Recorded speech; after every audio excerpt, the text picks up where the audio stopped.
생생경제.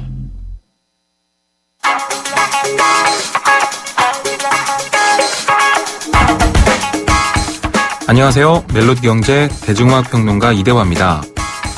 CJ ENM의 음악 사업 부분이 미국의 비츠 일렉트로닉스와 손잡고 북미 음악 시장에 진출했습니다.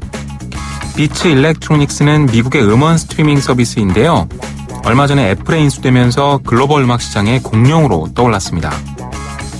CJ ENM이 이곳과 계약을 체결했다는 것은요, 이제 미국의 비츠 일렉트로닉스 이용자들이 CJ ENM 소속의 15만 곡에 달하는 K-팝 음악을 검색을 통해서 들어볼 수 있다는 얘기입니다.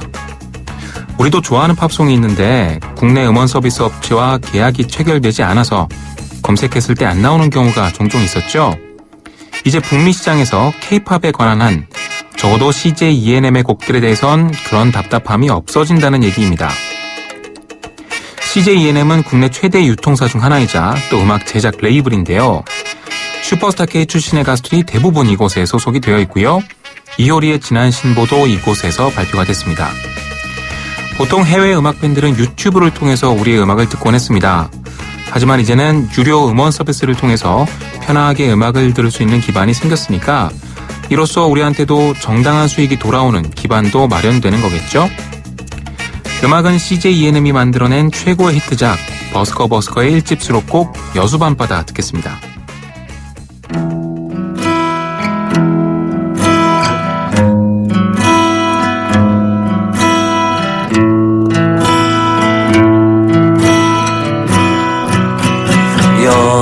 여수밤바다 이 조명에 담긴 아름다운 얘기가 있어 내게 들려주고파 전화를 걸어 뭐하고 있냐고 나는 지금 여수밤바다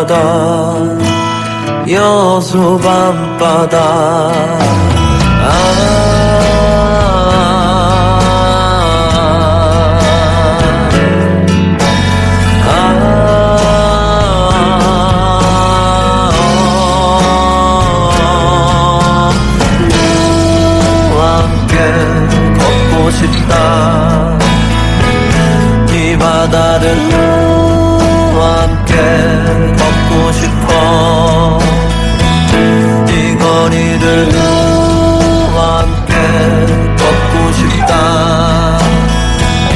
이 바다를 너와 함께 걷고 싶어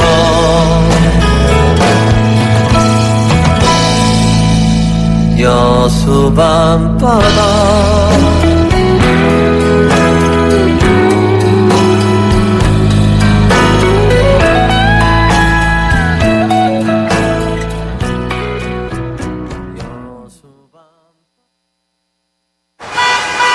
내비 따라서 가는데 왜 이렇게 막히는 거야? 답답해하지 말고 실시간 교통정보가 반영되는 올레 내비하세요. 그래, 올레 내비로 바꾸니까 막힘없이 쭉. 올레 내비 지금 통신사 관계없이 무료로 다운받으세요. 올레. 미안해 너를 두고 여기 시려가 가지마. 한 번 떠난 시력은 돌아오지 않습니다.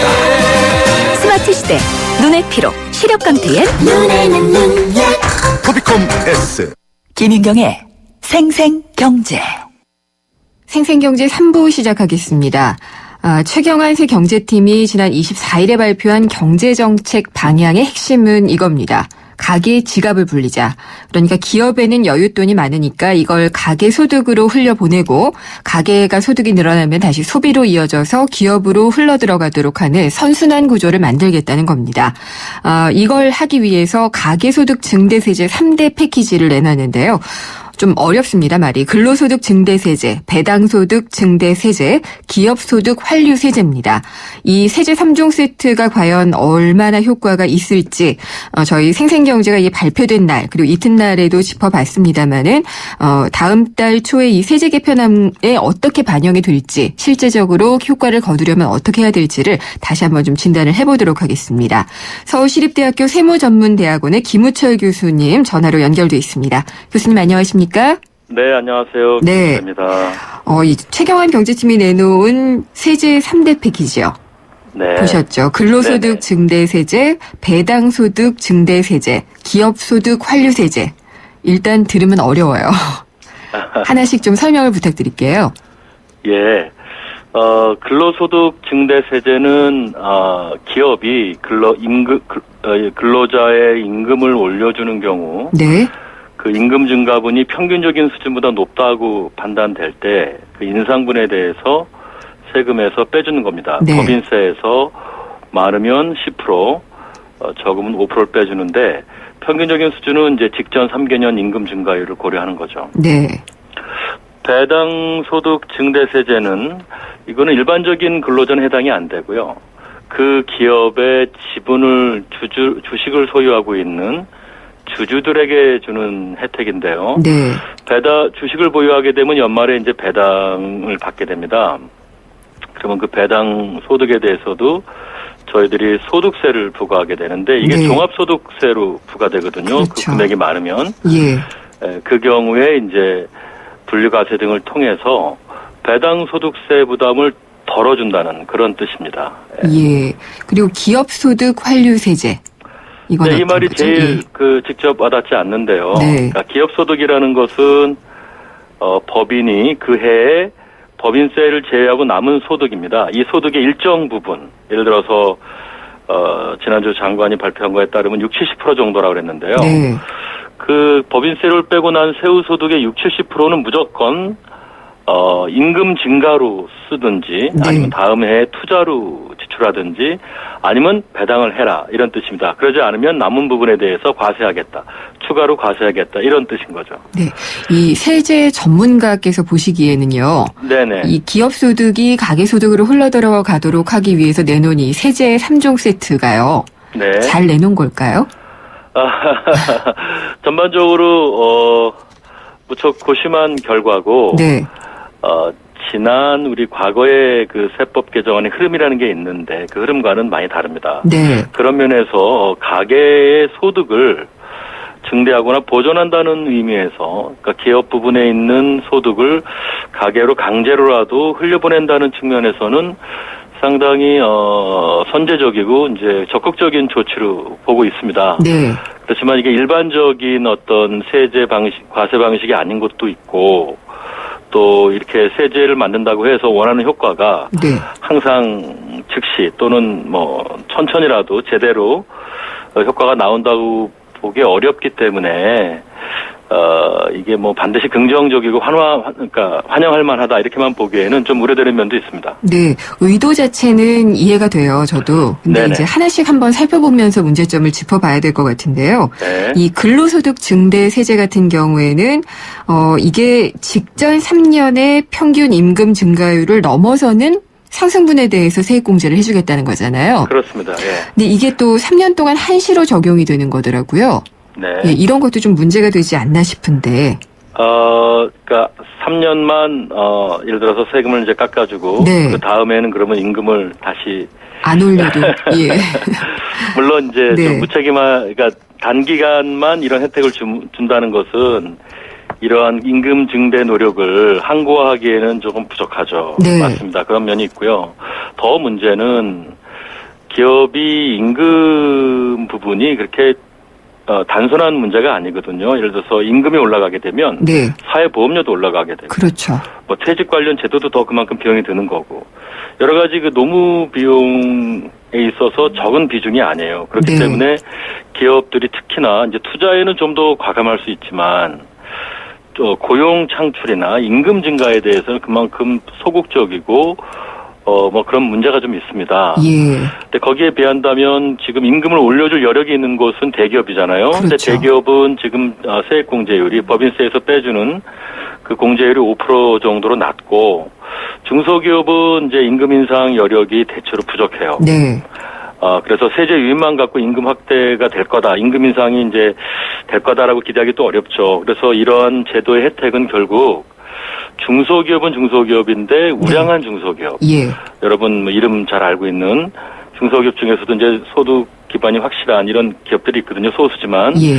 그런 기업들은 인센티브도 10%니까 어느 정도 의미가 할 수 있고 있고요. 예. 그 다음에 이제 이런 제도가 없다 하더라도 우량 중소기업이기 때문에 좋은 인재를 유치하기 위해서 네. 임금을 그러니까 올려줄 가능성이 높은데 네. 이분들이 이제 사실은 상대적으로 혜택을 보는 게 아니냐. 네. 추가적인 그래서 이 제도가 없는 거에 비해서 추가적인 고용 확대는 이것만으로는 조금 부족하다. 하지만 세제가 지금 다른 방식으로 다른 방향으로 진행되기보단 다소 미약한 효과이겠지만 네. 방향 정도는 저는 뭐 맞다. 그동안 너무 투자 위주로만 우리가 비과세 감면을 네. 운영해 왔는데 지금 임금 인상까지 이제 고려하겠다는 거거든요. 그런 면에서는 예. 좀 더 긍정적으로 평가할 부분이 있다 이렇게 보고 있습니다. 그 교수님 말씀 듣다가 생각이 난 건데 이렇게 네네. 된다면 이제 대기업도 여력이 있고요. 네네. 우량한 중견기업들도 여력이 네네. 있어서 네. 근로자들의 임금을 올려줄 수 있잖아요. 그리고 또 그렇습니다. 세액 공제도 받을 수가 있는데 그렇지 못한 중소기업들은 계속 못할 것이고요. 이렇게 되면 그렇죠. 소득 양극화가 더 심화될 가능성은 없을까요? 물론 이 제도가 아주 적극적으로 실현이 되어서 네. 삼성, 현대자동차 같은 대기업이 오히려 더 임금을 올리면 그만큼 더 벌어지겠죠. 네. 그리고 중견기업도 마찬가지 효과를 줄 거고요. 그러니까 이것이 뭐 양극화의 주범이 되지는 않지만 그거를 부분적으로는 그걸 보정하기는 어렵죠. 그러니까 더 네. 확대할 수 있죠, 부분적으로는. 예, 부추길 수 있는 어떤 그 변수가 될 수도 있다는 그런 생각이 좀 들었어요. 네. 그리고 그런 부작용을 수반할 수는 있지만 네. 네, 그것 때문에 비판할 수는 없고요. 알겠습니다. 네. 그리고 이제 배당소득 증대 세제 같은 경우에요. 이게 배당을 받는 주주의 소득세를 줄여주는 거잖아요. 그렇습니다. 예. 근데 이제 그러면은 기업이 배당을 하는 걸 촉진하기보다는 배당을 받는 사람들에게 혜택이 가면은 그렇죠. 기업들이 과연 배당을 더 할까요? 물론 일단 가능성은 그 대주주의 상당 부분은 또 기업 오너들이에요. 네. 그래서 상속세를 내야 한다든지 예. 자기 지분을 좀 확대해야 될 때 배당을 많이 합니다. 사실은. 네. 그런 거를 좀 더 늘려라. 그 오너가 배당을 받기 위해서 배당률을 올리면 뭐 기관도 역시 배당이 늘고 또 가게, 개미 투자가인 가게도 일부는 늘겠죠. 네. 그러니까 주 효과는 그렇게 되면은 이제 대주주한테 몰리기 때문에 네. 배당 소득 증대세제는 다른 두 가지 방안에 비해서는 가계 부분의 소득에 직접적인 연관은 좀 약하다. 네. 이런 단점이 좀 있고요. 그렇다 하더라도 그렇게 해서라도 여하튼 기업의 내부에만 묶여 있는 소득 여력을 외부로 예. 중간에 외부로 내보내겠다는 효과는 이제 부분적으로 달성을 하죠. 예, 어쨌든 네. 기업에 묶여있는 돈을 푸는 데는 효과가 있을 것 같다라고 말씀하셨고요. 네네 가계 기업 예. 소득으로 직접 연결되기에는 이건 좀 어렵다. 네. 보고 있습니다. 그리고 이제 가장 논란이 되는 건 아무래도 기업소득 환류세제예요. 이게 이제 네네. 이름을 바꿨잖아요. 기업들에 있는 사내 유보금에 대한 과세였다. 과세. 이렇게 네네. 얘기를 했던 네. 것을 네. 가계로 환류시키는 세제다라고 얘기를 네. 했어요. 네네. 기업에 지금 사내 유보금이 상당히 많긴 하죠. 지금 뭐 유보금, 그러니까 회계적인 유보금은 상당합니다. 네. 10대 그룹 뭐 500조가 넘죠. 520조까지 나와 있는데요. 이 중에서 우리가 기업에 쌓여 있다라는 말을 참 애매한데요. 네. 현금으로 들고 있다. 예. 이거는 이제 15%밖에 안 된다고 되어 있어요. 520조에 15%. 근데 어느 기업도 당장 지출해야 될 용도의 그 자금이 아니면 현금으로 들고 있는 경우는 없습니다. 그러니까 그거를 말하는 건 아니고요. 네. 실물, 그러니까 생산 활동과 관계된 실물 투자, 여기에 연결되지 않은 금액들이죠. 그러니까 네. 내 유보금 중에서도 현금 운영 빼고요. 15%가 돼 있죠. 그다음에 기계나 설비, 공장 이쪽으로 가 있지 않은 돈. 네. 예를 들어서 그럼 뭐냐? 생산 부분에 안 간 건 비업무용 부동산을 산다든지 네. 뭐 그런 경우 왕왕 있죠. 예. 또 예금 이외에 주식이나 뭐 채권, 뭐 심지어 파생 상품에도 투자할 수는 있습니다, 기업이. 네. 그런 걸 다 합쳤을 때 그 금액이 너무 높다면 우리가 그거를 기업에 쌓여 있는 좁은 의미의 이제 유보금이라고 볼 수 있는 거죠. 그게 이제 문제가 된다는 거죠. 예. 그러면은 이 그 돈을 규모가 예. 정확하게 얼마인지 네. 아직 발표가 안 되고 있어요. 이게 네. 기업 회계를 일일이 들여다봐야 되기 때문에 사실은 하지만 우리가 정말로 문제 삼아야 될 부분은 방금 말씀드린 그런 부분입니다. 예.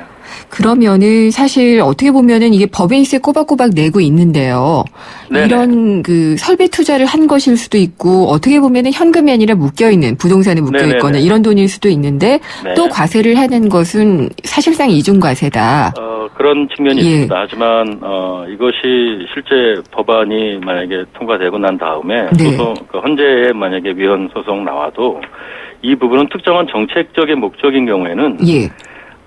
우리가 뭐 이중과세를 일정 부분 용인합니다. 아, 예. 그러니까 이런 경우가 기존에도 있었나요? 그러면요? 네, 지금 과거 대표적인 거는 이제 그 토초세라 그랬나요? 우리가 네. 토지 초과 뭐 보유세. 네, 네. 그것이 이제 그런 면이 있었고, 그거는 이제 가격 상승분에 대해서 매긴 것이고요. 네. 그런 경우가 없지는 않았죠. 그 다음에 이제 기업이 비업무용 부동산에 대해서는 양도소득에 대해서 법인세율보다 더 높은 세율로 네. 얼마 전까지도 그걸 과세했고요. 예. 네. 그러니까 이중과세를 할 수도 있다. 정책적 목적에 의해서는요. 근데 예. 제가 볼 때 이것은 이중과세라고 주장하시는 분들도 꽤 있습니다. 저희 조세 전문가들 예. 중에는요. 저는 뭐 그렇게 표현할 수도 있는데 넓게 보면은 세율을 달리한다. 네. 그러니까 법인의 소득에 대해서 일반적으로는 우리가 22% 과세하되 생산 부분으로도 가지 않는 어떤 과잉 자금, 과잉 소득에 대해서는 네. 더 높은 세율을 부과한다. 이렇게 보는 게 예. 맞지 않을까 이런 생각을 하고 있습니다. 표현은 다르지만은요. 네네. 예, 어쨌든 세금을 더 물리는 것은 맞기 때문에 그럼 그건 예. 필요 없습니다. 세부담을 올리는 것은 하나의 이제 페널티로 많이 느껴지고 있어요. 그렇습니다. 예. 페널티적인 성격이 있죠. 네, 근데 이런 세제 정책이 과연 그러면은 기업들을 좀, 그러니까 기업들 입장에서는 너무 강제한다. 이런 압박이 과연 효과가 있겠느냐라고도 얘기를 하거든요. 맞습니다. 기업으로서는 법인세를 일반적으로 법에 있는 법인세를 내고 난 다음에 그건 기업 활동의 자유인데 네. 그것을 정부가 과세 제도로 인해서 일정 부분 이상은 세 가지 용도로 꼭 지출을 하라고 하는 것은 경영권에 개입되는 건 맞습니다. 예. 그래도 해야지 되는 걸까요? 지금 요 과세 제도만 딱 떼어서 본다면 네. 정상적인 과세 방법은 아니에요. 근데 이런 비정상적인 과세 부분이 등장하게 된 것은 지금의 우리 경제 구조가 가계와 기업으로 나뉘어져서 어느 한 부분에만 지금 소득이 올라가고 가계는 조금 약화되고 있단 말이에요. 네. 이런 구조적인 문제가 너무 심각하다고 판단이 된 거죠. 그래서 비상한 조치로서 이게 나온 것이기 때문에 논란은 있지만 네. 기업 부분의 협조를 받아서 한번 지금 그 결과는 두고 봐야겠지만은요. 네. 한번 시행하자 이렇게 강한 이제 제안이 온 거죠. 그러니까 그만큼 지금 구조적으로 문제가 있기 때문에 그렇습니다. 이런 조치라도 취해야지 된다고 보시는 거고요. 그렇다면은 그러니까 그게 사실은 정부도 그렇게 설명을 했었던 것 네네. 같아요. 예. 저 개인적인 의견은요. 네. 고려할 만하다고 보고 있습니다. 네. 그러면은 효과에 대해서는 어느 정도로 보시나요? 그것이 문제인데요. 네. 지금 이게 채찍이잖아요. 네. 그러니까 투자를 안 하는 말을 강가로 모는 방법이에요. 그렇죠. 물가로 몰았는데 그래도 기업이 수익이 없는 부분 네. 또는 수익이 약한 부분에 대해서 투자를 하라고 하는 건 문제가 있죠. 기업이 돈을 벌기 싫어서 지금 투자 안 하는 거는 그런 건 아니거든요. 네. 국내에 새로운 투자처를 찾고 있지 못하는 거예요. 그렇죠. 그것이 문제인데 제 생각에는 이 제도는 논란은 있지만 한번 기업에 협조하에 한번 실행해 볼 만하다 이렇게 보고 있고요. 예. 문제는 이제 기업의 투자처를 만들어주는 노력을 네. 어떻든 힘들지만 정부가 해야 한다는 겁니다. 그래야 이 제도가 네. 효과를 발휘할 것이다 이렇게 보는 거죠. 투자처를 마련해 준다는 거는 뭐 어디에 투자를 했을 때 다른 세제 혜택을 준다든지 뭐 규제를 풀어준다든지 뭐 이런 게 될 수가 있을까요? 네, 그런 뭐 직접적인 부분적인 조치가 있고요. 더 네. 크게는 우리 경제의 어떤 이게 참 어려운 문제입니다. 네. 어느 부분에 이제 규제 완화가 저는 1차적으로 생각할 수 있다고는 보는데요. 네. 보다 근본적인 문제를 우리가 같이 찾고 네. 그런 것들을 이제 해결하는 능력이 좀 필요하고요. 일단 예. 기업 부분이 이를테면 중소기업 업종을 가지 못한다. 네. 그거 보호해야 되니까 못 가게 하는 거잖아요. 그렇죠. 근데 그런 것들을 조금 더 우리가 예. 세부적으로 들어간다든지 알겠습니다. 아니면은 정부가 예. 현재 제시하고 있는 창조 경제인데 네. 이게 대기업 부분은 사실은 큰 의미가 없거든요. 예. 그런 새로운 어떤 알겠습니다. 출구를 네. 찾는 노력을 말하는 거죠. 알겠습니다. 말씀 잘 들었는데 근본적인 문제 조금 더 얘기하고 싶은데 시간이 다 됐네요. 네. 네, 지금까지 서울시립대 세무전문대학원 김우철 교수와 얘기 나눠봤습니다. 감사합니다. 네, 감사합니다. 우리 아이 수학 성적이요? 걱정 없죠. 그럼 수학 실력은 어떨까요? 지금 아이의 수학을 진단하세요. 정확한 진단과 처방이 진짜 수학 성적을 만듭니다. 스스로 수학.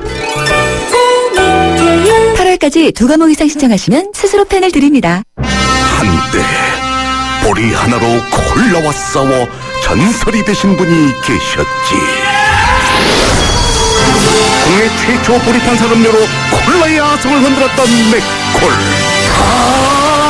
이슬을 맛보리 맥콜. 생생경제 3부 여기까지고요. 곧이어 4부에서 뵙겠습니다. YTN 사이언스 지식 강연 프로그램 팝콘. 수학과 과학, 뉴테크놀로지, 창업에 관한 모든 것을 알려드립니다.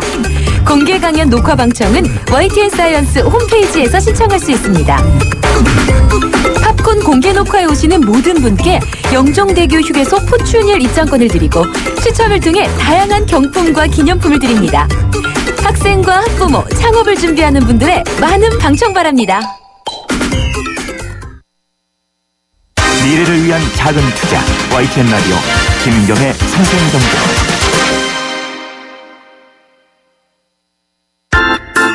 친절한 경제, 오늘의 경제 키워드. 안녕하세요. 경향신문 조미덕 기자입니다. 오늘은 소득공제와 세액공제의 차이에 대해 말씀드리겠습니다. 최경환 경제부총리가 취임하면서 세금을 깎아주는 여러 대책을 내놨는데요. 대표적으로 소득공제와 세액공제가 있는데 좀 헷갈리시죠? 예를 들어 제가 세금을 내야 할 소득이 1,000만 원이고 소득세율이 10%라면 전 세금을 100만 원 내야겠죠?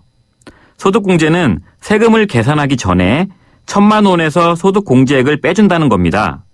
소득공제를 300만 원 받았다고 하면 1,000만 원에서 300만 원을 뺀 700만 원의 10%인 70만 원을 세금으로 내게 되죠. 반면 세액공제는 세금으로 결정된 100만 원에서 공제액을 직접 빼준다는 겁니다. 세액공제를 10만 원 해준다고 하면 소득세가 90만 원으로 줄어드는 거죠. 세액공제가 소득공제보다는 강력하고 직접적인 혜택이라고 볼 수 있습니다.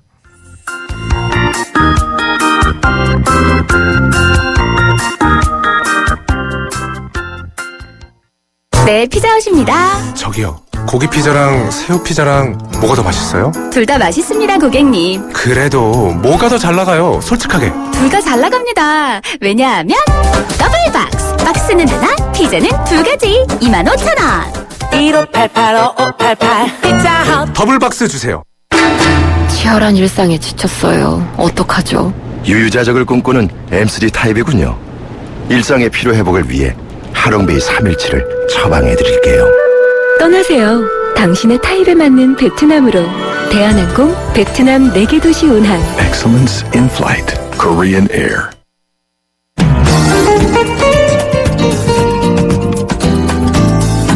세상의 베이스가 되다 포스코 협찬으로 김은경의 생생경제 4부 시작하겠습니다. 4부의 시작은 글로벌 경제 이슈입니다. 연합인포맥스의 이장원 부장 연결돼 있습니다. 안녕하십니까? 네, 안녕하십니까? 오랜만에 뵙네요. 네, 네. 이번 주에 미국 경제 성장률 나오나요? 예, 이번 주 29일 날 나오는 걸로 알고 있는데요. 예상보다 좀 안 좋을 거다 이런 전망들이 있어요. 네, 워낙 이제 기대치가 컸기 때문에 네. 애초에는 뭐 2분기에 한 4%까지 성장하지 않겠느냐. 뭐 중후반 3% 중후반 정도는 나올 거다. 네. 이렇게 예상을 했었고 그리고 이제 1분기에 한파 때문에 마이너스 2.9% 성장하는데 그쳤는데 이러한 좀 1분기에 좀 경제가 내려갔다가 2분기에 급 반등하는 네. 그런 그림을 다들 그리고 있었는데 막상 이 결과 발표가 이제 앞두고 있으니까 전망치들이 조금씩 낮아지고 있어요. 어느 정도나 예상되나요? 그래서 이제 평균 한 3.0% 정도 보고 있고요. 네. 뭐 일부 이제 JP 모건이나 골드만삭스 같이 좀 유명한 그 기관들에서는 한 2.9% 정도로 이제 보고 있고, 네. 이런 것들이 이제 뭐 월가에서도 이제 앞으로 미국 경제가 고속 성장을 할 거다. 그런 좀 전망하는 기관들이 많았었는데 요즘 들어서는 좀 그런 자신감이 조금 좀 낮아지고 있는 그런 상황이고, 결정적으로 이제 지난 주말, 그러니까 금요일 날이죠. 그때 미국 내구재 주문이라는 지표가 나왔는데 이 지표에서 좀 실망스러운 부분이 있었어요. 네. 내구재 주문이라는 게 이제 자동차, 냉장고 이런 그 3년 이상 길게 쓰는 제품을 말하는데 이 지표 자체는 좋았지만 여기서 이제 핵심 그 자본 제출하라는 그 소수, 그러니까 그 하위 항목이 있는데 이 항목이 좀 전월 대비 1% 감소한 걸로 나왔고 이 항목이 GDP 산정에 직접적인 영향을 주는 걸로 알려졌기 때문에 결국은 이 지표가 안 좋아졌다는 건 그 GDP, 그러니까 경제 성장률에도 안 좋은 영향을 미칠 거다. 이런 논리가 형성이 되면서 좀 월가에서 전체적으로 자신감이 좀 떨어져 있는 그런 상황입니다. 그러면은 3% 밑으로 나오면은요, 성장률 쇼크라고 봐야지 되나요? 예, 일단 뭐 쇼크라는 그 말을 쓰기에는 약간 자극적인 그런 부분이 있는데, 만약에 이제 3% 밑으로 성장률이 나오면 1분기랑 2분기 합쳐서 상반기에도 마이너스 성장을 벗어나지 못했다는 그런 의미가 있기 때문에 미국 경제가 아직 회복하려면 좀 더 갈 길이 필요하다. 이 정도의 좀 시각을 보면 보여줄 것 같고요. 하반기에는 좀 더 여기서 좀 더 좀 성장하지 않겠냐, 그런 기대는 뭐 여전히 있다고 볼 수 있습니다. 그렇군요. 이제 성장률하고 같이 금리 정책을 발표하는 FOMC가 있잖아요. 네네. 그래서 FOMC에서는 이번에 또 어떤 얘기를 주목해서 봐야 될지 궁금하네요.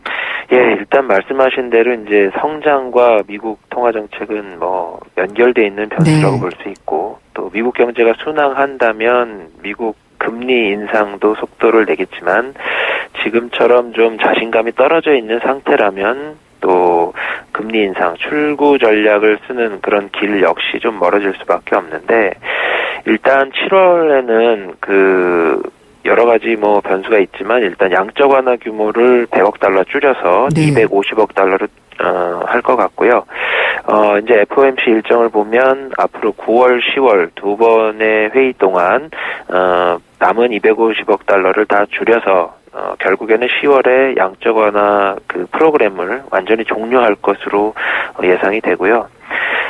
일단 이제 9월쯤에 그 옐런 의장의 그 기자회견, 그리고 연준의 경제 전망 발표, 이런 것들이 9월 회의에 예정이 돼 있기 때문에 이 7월 회의에는 그거에 앞서 좀 미국 통화 정책을 전반적으로 점검하고 밑그림을 그리는 회의가 될 걸로 예상이 되고요. 여기서 나온 내용들을 뭐 일반에 공개할지 아니면 그 내부에서만 갖고 있을지 그거는 좀 확실하지 않습니다만, 앞으로 이제 연준이 양적 완화 이후에 금리 인상을 언제 할 것이냐, 이 문제에 대해서 이제 결정해야 되는 시기가 점점 임박했다, 그런 의미를 좀 찾을 수 있겠습니다. 그리고 지금 전 세계가 어수선한 것 같아요. 우크라이나도 그렇고 지금 또 이스라엘 팔레스타인 문제도 그렇고요. 근데 이럴 때는 보통 원자재 가격이 많이 뛰었잖아요. 네, 그렇습니다. 요즘엔 좀 잠잠한 것 같기도 하고요.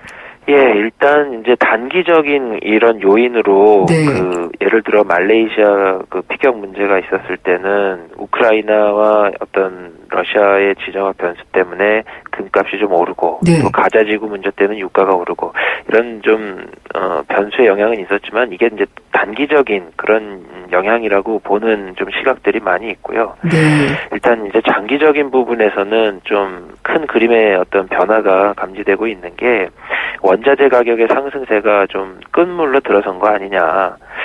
말씀 제가 드렸듯이 이제 금 같은 경우에도 이제 보면 뭐 지정학 불안 때문에 뭐 오를 수 있지만 최근에 못 오르는 이유가 미국 경기가 이제 좋아지고 네. 달러 가치가 앞으로 오르게 되면 금값이 하락할 거라는 그런 기대가 있고요. 또 중국 같은 경우에 세계 금 수요의 30%를 차지하고 있는데 중국에서 요즘에 금담보 대출에 관해서 그 정부에서 조사를 하고 있기 때문에 네. 이게 중국발 수요가 좀 줄어들면 금값이 좀 오르기 힘들지 않겠느냐. 예. 오히려 앞으로 이제 금 시대가 저물 수도 있다. 그런 이유도 전망이 좀 있군요. 있고. 네. 예, 그리고 이제 석유 같은 경우에는 지정학적 위기가 터지면 항상 이제 오르지만 이번에는 좀 한계가 있는 게 저번에도 저희 시간에 설명을 드렸지만 미국에서 셰일 예. 오일 개발 붐이 일고 있고 네. 이게 이제 글로벌 측면에서 보면은 원유 공급 증가라는 그런 차원에서 좀 해석을 할 수 있고 네. 그렇게 되면 앞으로 유가 하락 가능성이 더 커지고 있다. 네. 그래서 FT, 파이낸셜 타임스나 주요 외신들에서 지금 우크라이나, 이라크 이런 문제가 터졌음에도 불구하고 국제 유가가 많이 오르지 않는 건 결국 셰일가스 때문이다. 예. 이렇게 좀 보고 있습니다. 다행이라고 해야 될지 또 이쪽으로 순환 투자를 하는 사람들에게는 악재라고 해야 될지 모르겠네요. 네, 네. 그 양면적인 측면이 알겠습니다. 분명히 있습니다. 예, 오늘 말씀 잘 들었습니다. 감사합니다. 예, 감사합니다. 연합인포맥스의 이장원 부장이었습니다. 생생경제를 다양하게 만나는 방법. YTN 라디오 앱 예스와 YTN 라디오 웹사이트, 팟캐스트를 통해서 실시간 청취와 다시 듣기가 가능합니다. 언제 어디서나 손쉽게 만날 수 있는 생생경제. 참 좋다.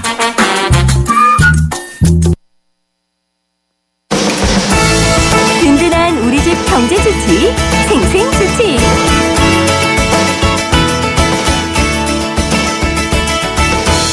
경제 주치 시간입니다. 오늘은 세무와 관련된 내용들 짚어볼 텐데요. 세무법인 부강의 유재선 세무사 나오셨습니다. 안녕하십니까? 안녕하세요. 네, 요즘 세금 문제 참 이슈가 많이 되죠. 그렇죠. 예. 요즘 또 새로운 그 우리 최경환 네. 감세에 대해서 계속 논의를 하시니까 관심들이 아주 증폭되는 네. 것 같아요. 짧게 여쭤봐도 될까요? 이 기업소득 환류세제 이거 효과 좀 있을 거로 보시나요? 어떠세요? 예전에 우리 그 법인에 대해서 초과 유보 네. 소득에 대해서 있었어요. 네. 근데 그때도 유명무실해서 제대로 시행이 안 되다가 폐지가 됐었거든요. 의도는 괜찮은 네. 것 같아요. 지금 기업들이 워낙 그 내부적으로 많이 유보금을 많이 쌓고 쌓아놓고 있어서. 나니까 예. 의도는 좋은데 글쎄요. 과연 실익이 있을지는 지켜봐야겠습니다. 대부분 글쎄요라고 대답을 그런가요? 많이 하시는 예. 거 아니에요. 오늘은 운수업자 세금 관련해서 좀 여쭤보려고 하는데요. 네.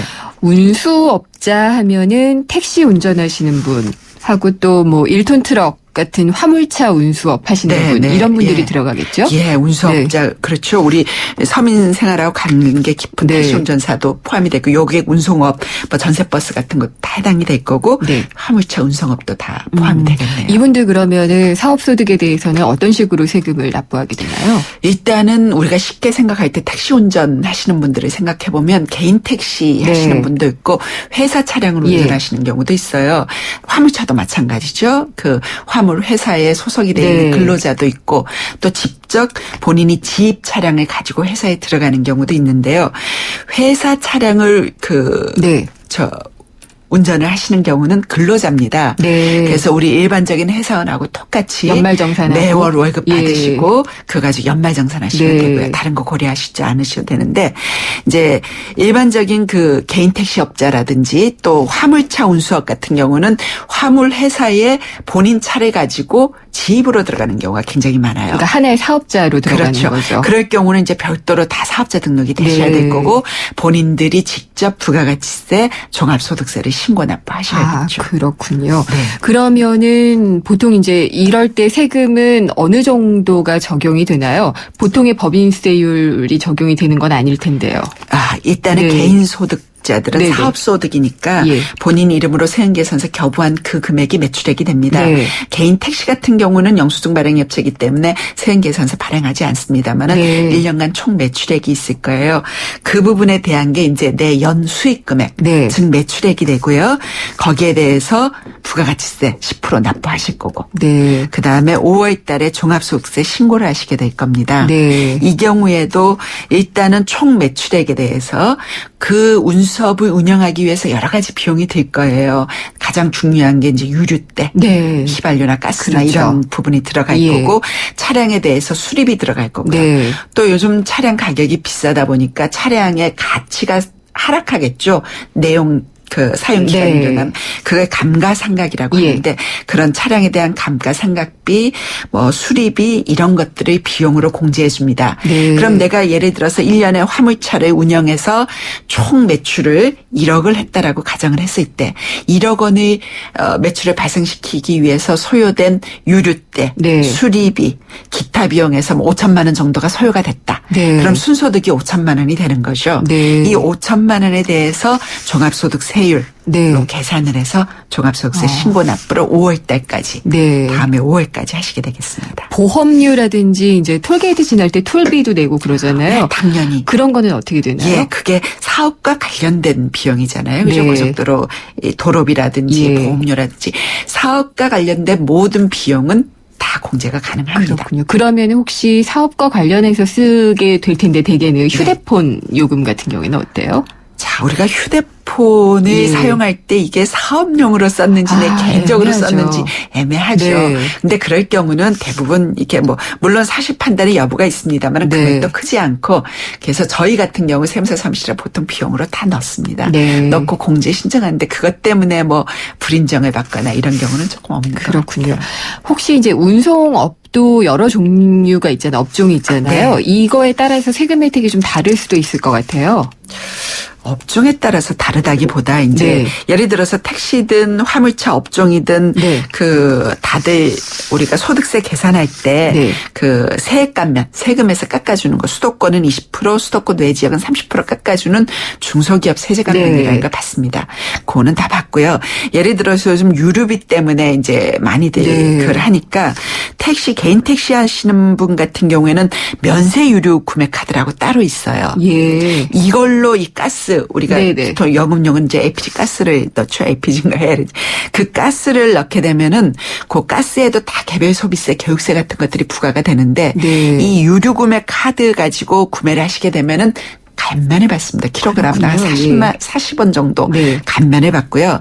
예를 들어서 화물운송차 같은 경우에는 그 유류세 환급 그게 있습니다. 그래서 이런 경우 그 화물운전자 복지카드라는 게 있는데 이걸로 결제하시게 되면은 그 유가 보조금 환급을 받으실 수가 있기 때문에 유류 구매하실 때 반드시 이 복지카드 발급을 받으셔서 그걸로 구매하시면 예를 들어서 1톤 이하 화물차 같은 경우에는 월 한 23만 6천 원까지 또 12톤 이상 되면은 한 148만 8천 꽤 금액이 큽니다. 그러네요. 그 정도 환급을 받으실 수가 있어요.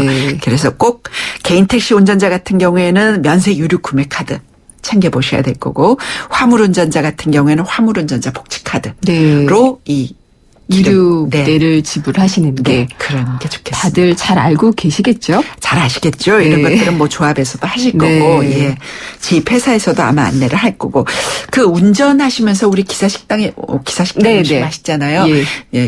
이렇게 음식을 드시는데 사실은 이 종업원이 없으면 그 사업자가 먹은 식대는 원래 공제가 안 되거든요. 예를 들어서 화물운전자 같은 경우에는 조수가 있다든지 하면 그 복리후생비는 직원들한테 사용하는 거기 때문에 그럴 경우라든지 혹은 내가 누군가 손님을 만나서 접대하기 위해서 신용카드로 음식을 먹는다든지 이런 경우는 이 공제가 되는데 운전자 본인이 먹는 식대가 공제가 안 돼서 이 부분이 조금 이게 과세관청하고 다툼이 있을 수가 있는데 그 부분만 좀 신경 쓰시면 나머지는 일반적으로 매출 대비 그 사업에 필요한 모든 경비는 다 공제가 됩니다. 그것도 경비 인정해줘야 되지 않을까요? 사실은 그죠? 예, 내가 혼자 사업하는데. 예.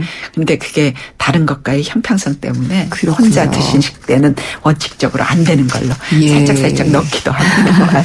그리고 요 부분 또 관심 많으신 분들인데 증여세 같은 경우에 이제 뭐 타인에게 뭔가를 줬을 때 재산이 되는 걸 줬을 때 내는 세금이잖아요. 정확하게는 어떻게 정리를 해야 되나요? 일단 증여라는 건 어찌됐든 그 재산적 가치가 있는 물건, 재화가 소유권이 이전이 되는데 반대급부가 아무것도 없는 거죠. 무상으로 주는 게 증여죠. 올해 양도하는 경우도 소유권이 이전됩니다만 그때는 반드시 반대급부가 있잖아요. 대가를 받고. 대가를 받지 않고 경제적 가치가 있는 유형 무형의 재산을 넘겨주면 그게 그 증여가 되겠습니다. 보통 이제 부모가 자녀에게 주는 경우가 많이 주죠. 예. 그럴 경우 이제 세금 계산 보통 이제 아파트를 물려줬다. 이제 증여해줬다. 이렇게 되면 세금을 어떻게 매기나요? 일반 요즘 들어서 왜 결혼할 때 부모님이 사주기도 하시죠. 능력 있는 부모님들은 이게 증여란 말이에요. 무상으로 내 재산을 자식한테 줬으니까. 이럴 경우 아주 쉽게 생각을 해보면 내가 5억 5천만 원짜리 아파트 한 채를 아들한테 이거 굉장히 부자겠습니다. 5억 5천만 원짜리 아파트를 자식 결혼하는데 하나 줬다라고 하면 그럼 5억 5천만 원이 증여재산이 되는 거예요. 근데 부모 자식 간에 5천만 원까지는 세금 없이 증여할 수가 있거든요. 증여재산 공제액이 5천만 원이에요. 그래서 5천만 원 공제하고 5억 원이 증여재산이 되는 거죠. 과세 대상. 과세 대상이 되는데 우리가 증여재산의 가액에 따라서 세율이 달라집니다. 1억까지는 10%, 5억까지는 20%, 10억까지는 30%, 뭐 이런 식으로 점차 이렇게 누진적으로 올라가는데 5억 5천만 원짜리 아파트를 주면 5천만 원 공제하고 5억에 대해서 20%의 세금을 무는 거죠. 그러면은 쉽게 계산하면 1억 원이 증여 세금이 됩니다.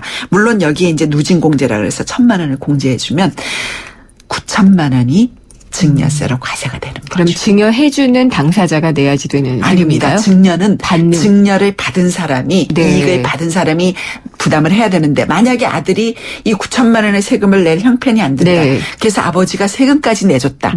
9천만 원도 그럼 증여재산이 되는 거예요. 그럼 증여재산이 5억 5천이 아니고 이 9천만 원 세금까지 합쳐서 6억 4천만 원이 증여재산이 되는 겁니다. 그러면 조금 더 가산이 되겠네요. 그렇죠. 그래서 증여세. 이 부분을 모르시는 분들이 있어서 세금 내가 뭐 9천만 원 내주지 그거 이제 발각이 되면 그것도 과세 대상이 되는 거죠. 지금 문자로 문의가 들어왔는데 7500님이에요.